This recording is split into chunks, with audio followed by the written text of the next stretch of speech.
මොකද කියන්නේ? ආ?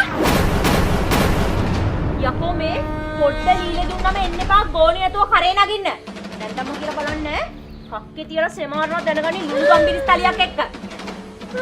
මල් පැල වලට වතුර. යකෝ මේ බල්ල රොත්තක් ගෙනලා දැනගනි මම මේවට හුජ්ජ කරවනවා. යකෝ වහපන් කොට. යහල පහල මිනිස්සු ඉන්නවා. ඔය හැකරකට අරගනින් අර ගේ ඇතුලට ගිහිල්ලා මෙතන මේ එළියට වෙහලා අපේ සාමය යවන්න නැතුව යකෝ දෙයියනේ අපි දෝලාවක තියලා ගෙනාවට මේ වගේ පගර නැටික්කිය. අහිංසක කොල්ලා පව් දෙයියෝ. අනේ නල්ල මලේ හරි වැදගත් මිනිස්සු. එන්න කියපන් කුබේ අහිංසක කොල්ලට මල් ගවුමක් අන්දලා මෙතන නටවන්න. මතකනේ කතා වෙච්ච විදිය ඊයේ මම අතු ගෑවා. දවසක් ඇර දවසක් තමයි වැඩ කරනවා කියලා කතා වුනේ.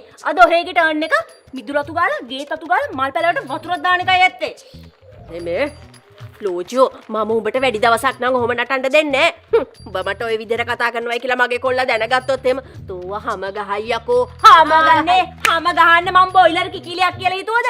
යකෝ මේ දැනගනි මේ වැලි මතුරුලා දෙන්නටම කරනවා මම මැක බැවිලා යන හූනියම. නැත්තම් පන්නනෝ යකෝ නූල.